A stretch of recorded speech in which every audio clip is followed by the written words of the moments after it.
प्रातः क्लास चल रहा था 15/11/1967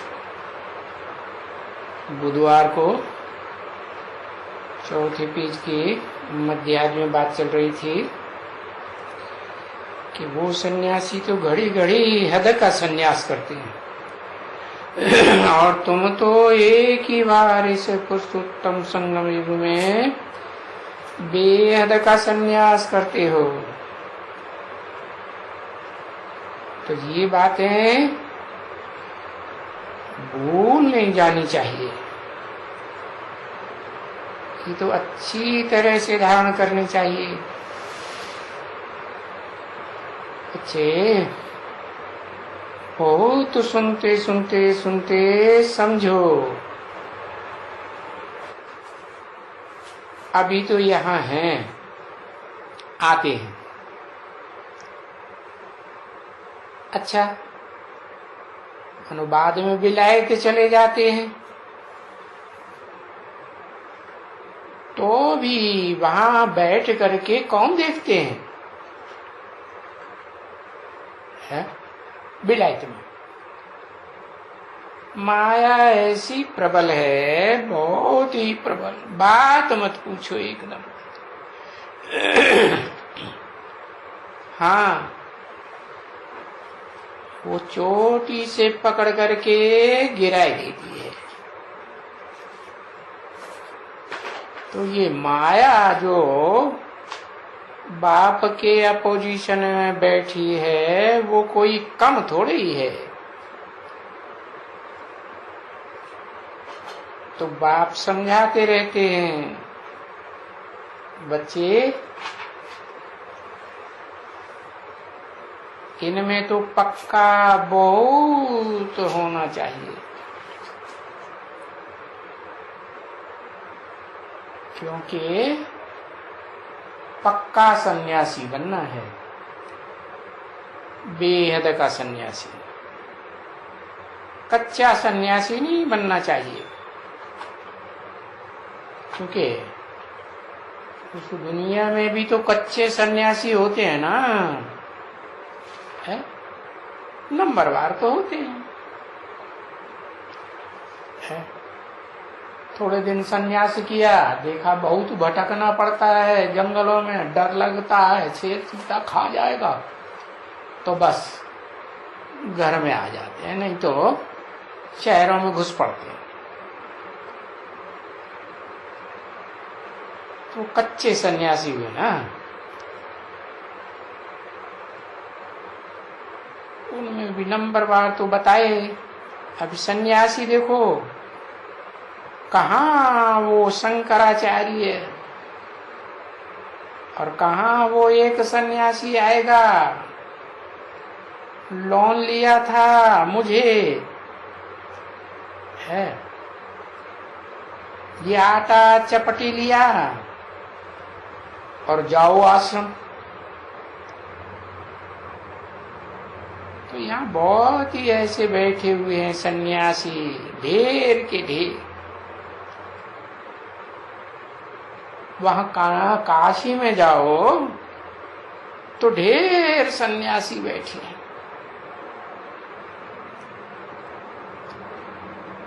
हरिद्वार में जाओ, काशी में बहुत है, क्योंकि काशी में तेज है ना। सन्यासियों में भी कुछ न कुछ पवित्रता का तेज होता है ना। तो अभी काशी में जाकर के करवट खाएगा तभी उनका उद्धार होगा,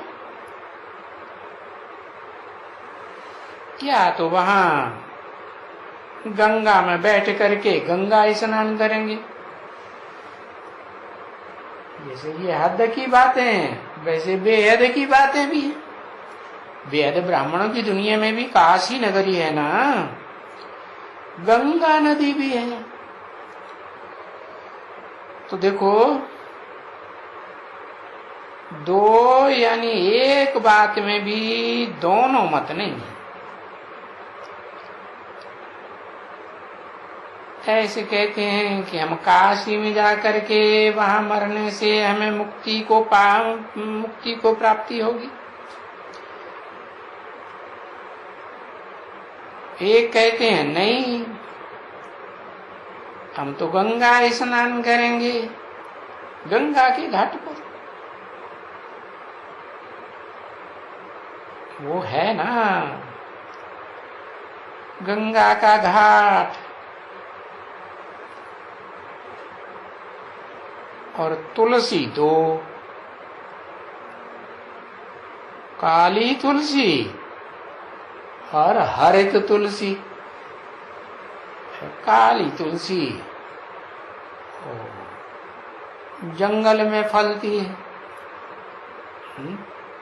जंगल में फलीभूत होती है। हरी तुलसी घरों में, घर गृहस्थ में। अभी गंगा का घाट तो बनारस में भी है, और वो ही गंगा का घाट हरिद्वार में भी है।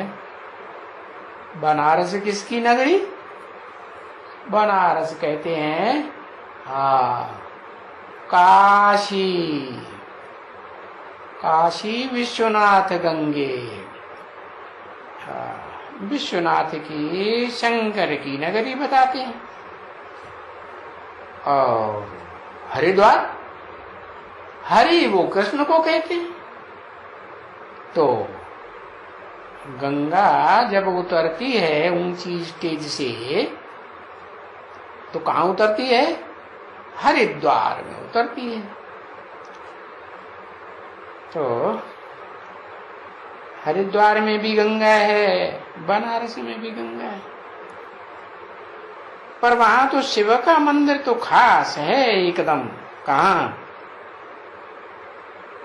शिव काशी में है, वो एकदम खास मंदिर है। हरिद्वार में थोड़े ही है नहीं।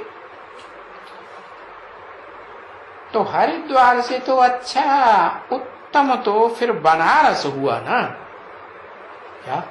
क्यों? क्योंकि हरिद्वार में बना बनाया रस और सोम रस नहीं मिलता है, और बनारस में नाम ही है बनारस, बना बनाया सोम रस मिलता है। क्योंकि फिर भी तो वो शिव का वहां नाम है ना, शिव काशी है, कहते हैं, जपते रहते हैं शिव काशी शिव काशी। सारा दिन ऐसे ही करते हैं, शिव काशी विश्वनाथ गंगा, शिव काशी विश्वनाथ गंगा। सारा दिन वो सन्यासियों के मुख में ये ही आता है। अभी बताओ कौन सी भला पतित पावनी है, काशी या गंगा? है? किसको कहेंगे पतित पावनी? क्या वो ये शिव काशी है जो बनारस शहर दिखाया हुआ है? ये तो शिव के ऊपर करवट खाते हैं, करवट, काशी करवट। अभी ये मुक्ति को पाएंगे या वो गंगा में मरेंगे वो पाएंगे? कौन पाएंगे? अब देखो उनका कोई है एक ठिकाना? कोई भी किसका भी एक ठिकाना है? कभी कुछ कभी कुछ।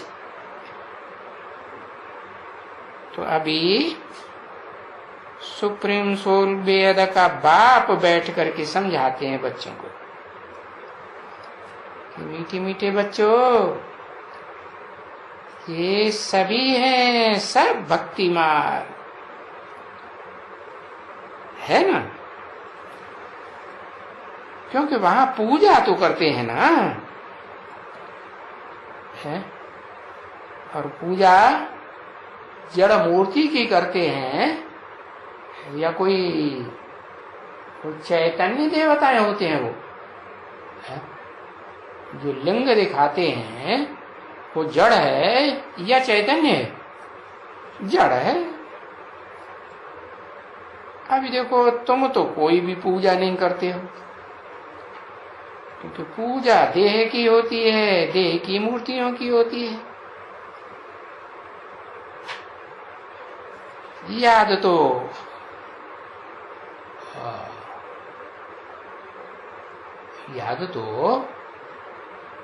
बाप को किया जाता है कि बाप की पूजा करेंगे, है? बाप तो निराकार है, पूजा कैसे करेंगे? तो ऐसे नहीं कहेंगे कि तुम मूर्तियों की या देहधारियों की या गुरुओं की पूजा नहीं करते हो तो तुम नास्तिक हो। ऐसे नहीं है। तुम्हारी आस्था तो है ना, बल्कि तुम्हारी तो और ही सच्ची आस्था है, क्योंकि तुम तो हो मन बुद्धि रूपी आत्मा, है? तो तुम्हारी अंदरूनी आस्था है या बाहर दिखावे की आस्था है? अंदरूनी आस्था है, श्रद्धा है, विश्वास है, निश्चय है। तो वो तुमको कहेंगे भक्ति मार्ग वाले, क्योंकि तुम मूर्तियों की पूजा नहीं करते हो, है? मूर्ति रूप में जो देवताएं बनाए हुए हैं चित्रों में, उनकी पूजा नहीं करते हो। तो कहते हैं ये तो देखो, है? पहले ये कितनी अच्छी भक्ति करते थे, है? बहुत अच्छी भक्ति करते थे, देहधारियों की, देवताओं की, मूर्तियों की। हाँ, भगवान का नाम भी नहीं लेते। क्या? क्यों? श्री कृष्ण भगवान का नाम नहीं लेते? हनुमान का, गणेश का, है? व्यास भगवान का, कितने भगवान के नाम लेते हैं। ऐसे क्यों कि भगवान का नाम ही नहीं? अरे वो कोई असली भगवान थोड़े ही, भगवान तो एक होता है या ढेर के ढेर होते हैं, है? तो देखो, वो भगवान का नाम भी नहीं जानते तो लेंगे कैसे, है? श्री कृष्ण का नाम ही नहीं लेते हैं कभी, तुमको ऐसे कहेंगे कि ये तो श्री कृष्ण भगवान का नाम भी नहीं लेते, रामचंद्र का भी नाम नहीं लेते, किसका भी नहीं लेते, ये तो पूरे नास्तिक हैं, ऐसे तुमको कहेंगे। अरे पर नहीं, नाम तो काम के आधार पर होता है ना। इनको तो याद ही है ना, उनका काम भी याद है, उनका नाम भी याद है, क्योंकि ये नाम ही लेते हैं ऊंचे से ऊंचे का, जिससे ऊंचा कोई होता ही नहीं। कौन ऊंचे से ऊंचा? अगर निराकार आत्माओं में कहें तो आत्माओं में ऊंची से ऊंचा है कौन? शिव ज्योति, सदा शिव ज्योति। उससे ऊंचा परम पिता तो कोई, उसका बाप कोई होता ही नहीं। और फिर अगर साकार देहधारियों में, मनुष्यों में कहें तो मनुष्यों में कहेंगे मनुष्यों का जो बीज है, जिसे वो कहते हैं, सब धर्म वाले मानते हैं क्या? आदम, एडम, आदिदेव, आदिनाथ मानते हैं ना। तो प्रजापिता, प्रजापति नाम देते हैं ना। तो ऊंचे से ऊंचा हुआ ना इस सृष्टि रूपी रंगमंच पर। तो याद करते हैं, सो भी कोई याद करने के लिए कोई नाम थोड़े ही लेने की दरकार है कि नाम रटते रहो। माँ है, बाप है, अपने बच्चे को विलायत में बच्चा बैठा है याद करते हैं तो उसका नाम रटते हैं क्या? क्या याद आता है? उसका रूप याद आता है, उसकी एक्टिविटी, उसकी बातचीत याद आती है। हाँ। तो तुमको कोई नाम लेने की दरकार नहीं। ये याद करते हैं क्या? किसको याद करते हैं? उनके रूप को, उनकी एक्टिविटी को, उनकी बातों को याद करते हैं, क्योंकि उनके ही तो बच्चे हैं ना। उनके, उसके कि उनके? हाँ, एक के नहीं। जैसे आत्मा अकेली कुछ नहीं कर सकती, निराकार, दूसरा शरीर भी तो चाहिए ना। तो ऐसे ही सुप्रीम सोल बाप जो हेवन बनाने का रास्ता बताते हैं, वो भी निराकारी स्थिति में कुछ भी कर नहीं सकते। वो जब तक मनुष्य सृष्टि के साकार बीज आदम में, एडम में, आदिदेव में, आदिनाथ में प्रवेश न करें, तब तक कुछ भी अर्जुन के रथ में दिखाते हैं ना। हाँ, तो उनके ही हम बच्चे हैं ना, उसके नहीं, एक के नहीं कि एक मनुष्य सृष्टि के बीज बाप के बच्चे हैं, नहीं। उस बीज बाप में भी वो निराकार सदा ज्योति शिव प्रवेश करता है, तो दो हुए ना, एक आत्मा और एक शरीर। तो उनके बच्चे हैं, तो वो बच्चे हैं तो याद करेगा, है? बच्चे हैं तो याद करेगा, और बच्चे ही नहीं होंगे तो कहां से याद करेगा? किसके बच्चे? निराकार और साकार दोनों के बच्चे तो याद करेगा, या सिर्फ निराकार को मानता रहेगा तो याद करेगा, या सिर्फ साकार को मानेगा तो याद करेगा? नहीं है। तो नाम हम क्यों ले गए? हमें नाम रटने की, जपने की कोई दरकार नहीं। नाम तो बहुत ही लेते हैं भक्ति मार्ग में, और हम भी जन्म जन्मांतर नाम बहुत रटते आए। किताबें बना दी है, विष्णु सहस्त्रनाम, गंगा सहस्त्रनाम, गणेश सहस्त्रनाम, हनुमान सहस्त्र, अरे क्या ढेर सारे नाम ही नाम, और ढेर सारे भगवान ही भगवान। बहुत हैं ऐसे। राम का नाम जपो, राम का नाम लिखो, है?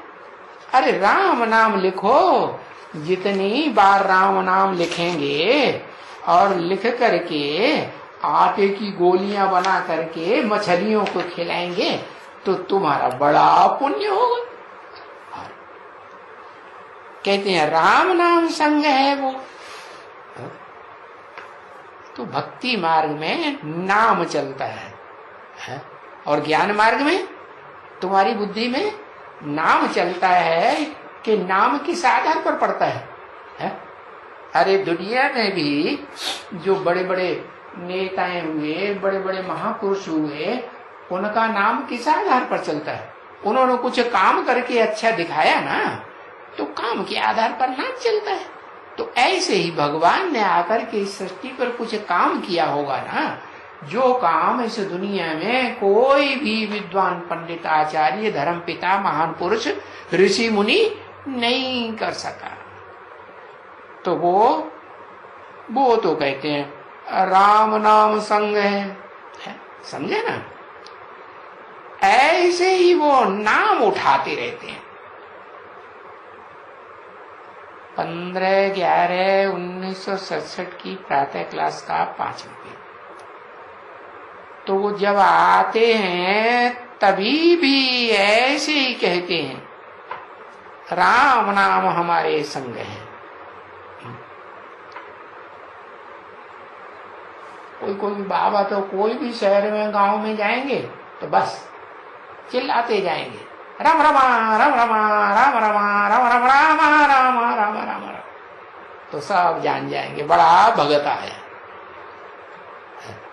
अरे जैसे नारद है ना, नारद को दिखाते हैं क्या क्या जपता रहता है? झांझ बजाता रहता है, नारायण नारायण नारायण बोलते रहते। अरे भला राम कौन सा नाम संग है? कौन से राम का नाम संग में है? राम का भी कोई नाम तो होना चाहिए ना, पक्का है? काम के आधार पर। अभी राम किसको कहें? कहते हैं राम राज्य। तो राम राज्य अगर कहेंगे तो वो तो त्रेता में आ जाता है। राम का राज्य कब बताते हैं? वो त्रेता में बताते हैं ना। हाँ चलो, वो कहते हैं वो ही राम वाली आत्मा द्वापर में कृष्ण के रूप में जन्म लेती है। हाँ अच्छा, तो वो द्वापर में नीचे आ जाता है, त्रेता ऊपर, उसके नीचे द्वापर, उससे ऊपर भी तो सतयुग 16 कला संपूर्ण। तो उसको राम राज्य तो कहा ही नहीं जाता है, न द्वापर को न त्रेता को। हा? वो राम का राज्य थोड़े ही है। राम का राज्य तो अयोध्या में था ना। कहा नाम ही क्या रखा? अयोध्या। अयोध्या माने जहां युद्ध माने नहीं होता है। तो जहां युद्ध ही नहीं होता, द्वापर में तो महाभारत युद्ध दिखाई दिया, और त्रेता में भी राम रावण का युद्ध दिखाई दिया, और सतयुग में भी क्या कहते हैं? कहते हैं देवासुर संग्राम हुआ।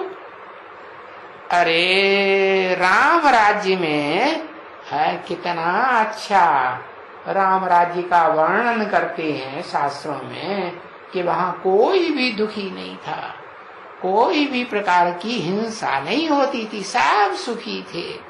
अरे तो ये सतयुग, त्रेता, द्वापर, कलयुग है, जहां हिंसा ही हिंसा दिखाई है वहां राम राज्य हो सकता है? हिंसा में दुख होगा या सुख होगा?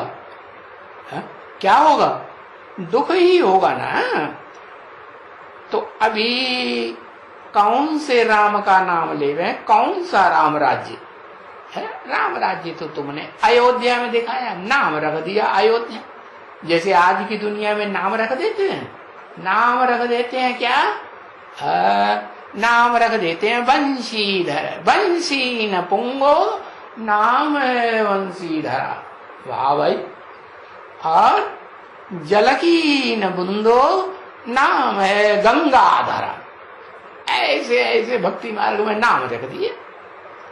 तो देखो सब मुझे हुए हैं, एकदम मुझे हुए।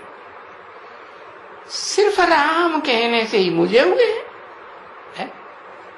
राम कह दिया, अरे उसके अर्थ को भी तो समझो।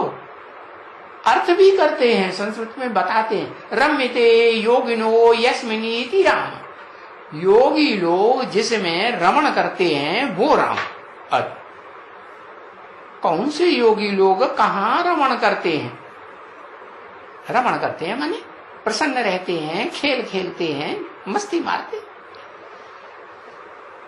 अगर उस राम को वो शिव कहते हैं या कहते रहें, जैसे कहते हैं शिव शिव, शिव के मंदिर में जाते हैं, तो उस शिव के मंदिर में फिर राम थोड़ा ही कहना चाहिए।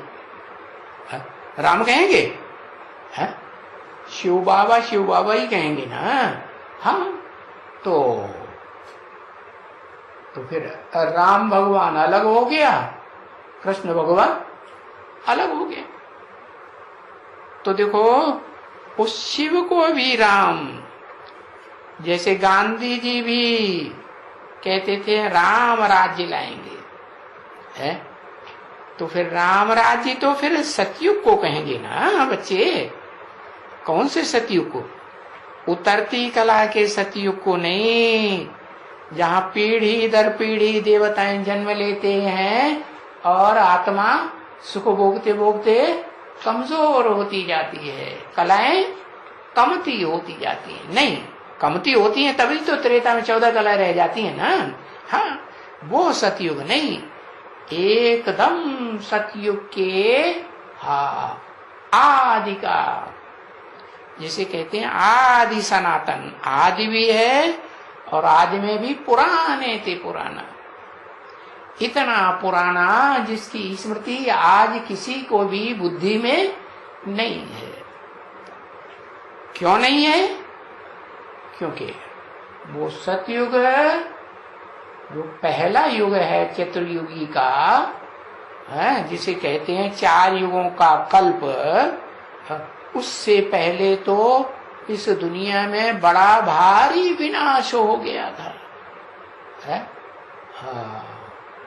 कल्पांत काल कहेंगे। तो उस महाविनाश में ऐसा एक्सीडेंट भारी होता है कि किसी को कुछ भी याद ही नहीं रहता। तो इसीलिए सब बुझे हुए हैं, किसी को कुछ भी याद नहीं है कि वास्तव में राम राज्य कहां से शुरू होता है, किसको राम राज्य कहें। तो जिसको जो मन में आया सो ही बोलते रहते, और हरे का मन अलग अलग प्रकार के संकल्प करता है कि कोई का मन दूसरे के मन से एक जैसे संकल्प मिला के करता है, नहीं तुंडे तुंडे मदर बिंद। तो अब जिसने जो पढ़ाया है, जैसे वो पोपट होता है ना, तोता, हाँ पिंजरे में बंद करते हैं उसको, पड़पटे चित्रकूट के घाट पे भई संतन की भी, तो वो बार बार रिपीट करता है,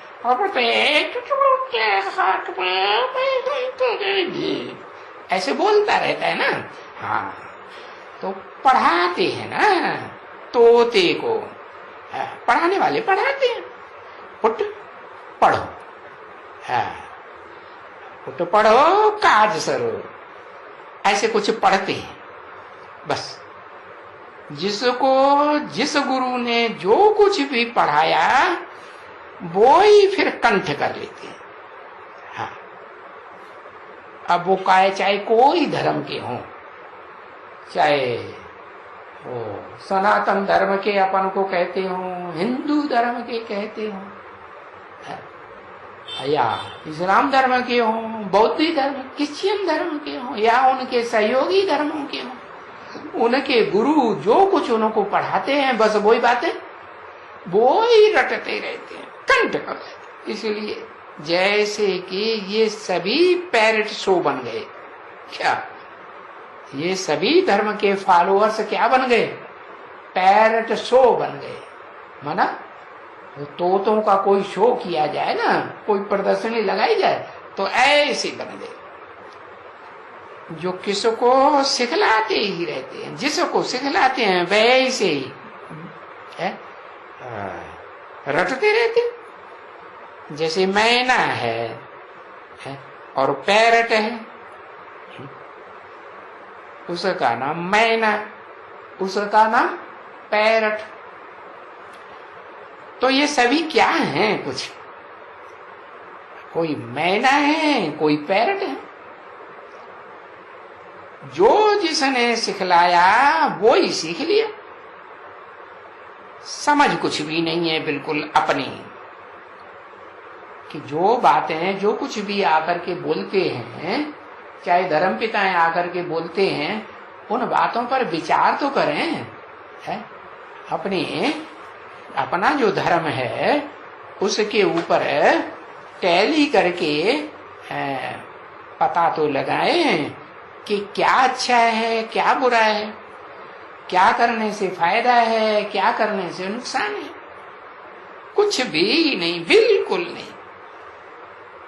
तभी बाप कहते हैं जो बहुत बेसमझ देखना हो, देखो ये अक्षर कहते हैं ना, समझदार बेसमझ,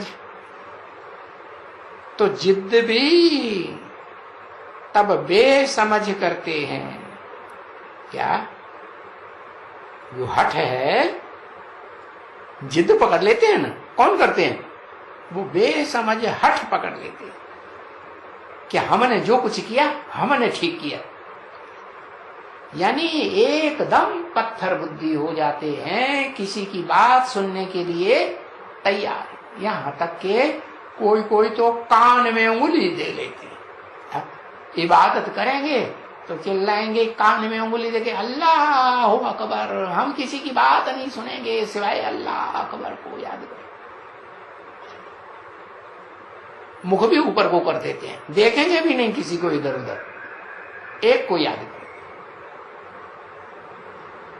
अभी पत्थर बुद्धि तो जरूर कहना चाहिए ना, है? पारस बुद्धि और पत्थर बुद्धि अंतर हुआ ना।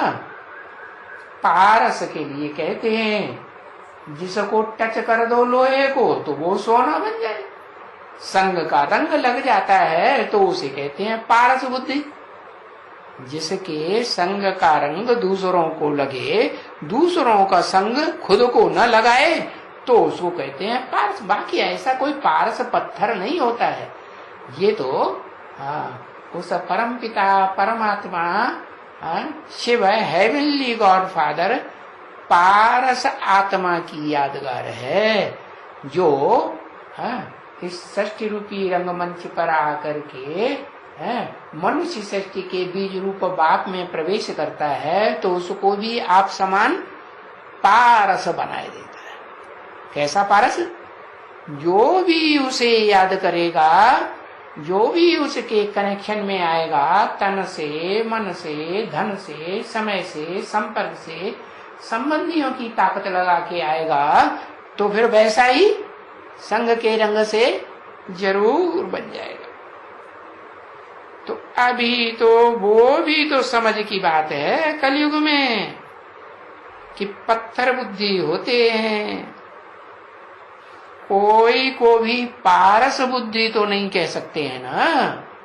कह सकते हैं? नहीं कह सकते हैं। हाँ, तो बताया सत्युग में पारस बुद्धि होती है। नाम ही है सत्य का युग, और ये कला है कलेश का युग, झूठ युग, झूठ खंड। वो सच खंड, सत्य बाप आकर के रास्ता बताते हैं, और सत्य बात से सत्य युग की स्थापना करते हैं। तो देखो पारसनाथ कितने बड़े बड़े मंदिर बने हुए हैं, है? जैनियों में भी बने हुए हैं ना। तो देखो ये जरा सी बात भी मनुष्यों की बुद्धि में नहीं है कि ये पारस बुद्धि कब थे। ये पारस पत्थर की जो यादगार है वो कब की है? ऐसा आज तो कोई भी पारस पत्थर नहीं मिलता है जो लोहे से टच कर दो तो सोना बन जाए। शास्त्रों में लिखा हुआ है। अब वास्तव में तो भगवान बाप है, हेवनली गॉड फादर, ऊंचे से ऊंचा भगवंत जब आते हैं तो वो जिस मनुष्य मुकर्रर रथ में प्रवेश करते हैं तो उसे पत्थर बुद्धि से क्या बनाते हैं? पारस बुद्धि बनाते हैं। तो उसका गायन अभी चल रहा है भक्ति मार्ग में। भक्ति मार्ग में जो भी 2500 साल से गायन, पूजन, यादगार, त्योहार चल रहे हैं, वो सब कहाँ की यादगार? वो सब उसी संगम युग की यादगार हैं, जिसे पुरुषोत्तम संगम युग कहें। कलयुग का अंत और सतयुग के आदि वाला कल्प पूर्व का युग। गोल्डन एज कब बनता है? जब सब पारस बुद्धि बन जाते हैं। तो अभी तो पत्थर बुद्धि है ना, आयरन एज में है। कब? जब सब की आत्मा लोहे के मिसल काली बन गई है। लोहा ज्यादा कड़क होता है या सोना ज्यादा कड़क होता है? मुलायम कौन सा होता है? जल्दी मोल्ड कौन हो जाता है? लोहा। हाँ, सोना मोल्ड हो जाता है, सो भी तीव्र अग्नि में डालते हैं तो मोल्ड होता है। ये है योगाग्नि, ज्ञानाग्नि। तीव्र ज्ञानाग्नि जब सूर्य फेंकता है इस सृष्टि की आत्मा प्राणियों के ऊपर है, तो ज्ञान की तीव्र रोशनी से बुद्धि में बैठता है क्या कि किसके साथ योग लगाना है, और उस योगेश्वर को पहचानते हैं तो फिर हाँ मोल्ड होते हैं। क्या क्या बन जाते हैं? लोहे से सोना बन जाते हैं, सोने जैसा मोल्ड होने वाले बन जाते हैं। लेकिन कैसे? योगाग्नि से। तीव्र योगाग्नि होगी, निरंतर लगातार योगाग्नि प्रज्वलित होगी तो क्या होगा?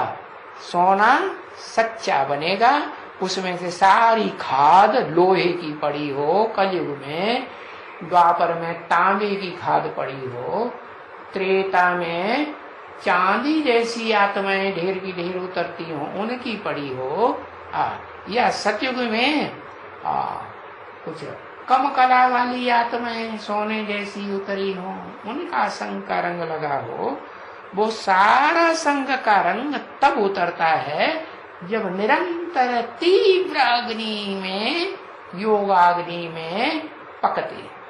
हाँ, नहीं तो ऐसे नहीं कि जैसे कहते हैं सवेरे को मंदिर में गए, झांझ बजाया, मजीरा बजाया, कीर्तन किया, शाम को गए कीर्तन किया, या जैसे मुसलमान लोग हैं 5 बार नमाज पढ़ लेते हैं, समझ लेते हैं बस हो गया काम।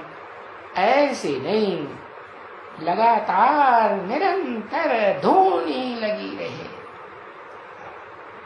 जैसे वो कोई साधु होते हैं ना, जंगल में रहते हैं एकांत में और रात दिन धूनी जमाए रहते हैं आग की। क्यों? कोई जानवर आकर के आक्रमण न कर दें तो ये माया रावण रूपी जानवर है, ये घड़ी घड़ी आक्रमण। लगातार योगाग्नि में रहेंगे, ज्ञान अग्नि प्रज्वलित रहेगी तो कोई का आक्रमण, वो दूर से ही भाग जाएंगे। जंगल में जानवर जहां देखते हैं आग जल रही है तो भागते हैं कि रुकते हैं? भाग। तो ये भी कोई को पता नहीं पड़ता है क्या? ये तो रट करके किसको समझाना क्या कि भाई गीता कंठ कर लो, या ये रामायण कंठ करो, रामायण की चौपाइयां कंठ करो, या यही श्लोक कंठ करो, वो श्लोक कंठ करो, गुरु ग्रंथ साहब कंठ करो। अरे नहीं, ये रटने की बात नहीं है, ये समझने की बात है। ये भी तो ठीक है, बच्चों ने ये समझा क्या? जो ज्ञान बाप सुनाते हैं वो समझने की बात है, ये कोई रटने की बात नहीं है। परंतु फिर उनकी पिछाड़ी भी तो चाहिए ना,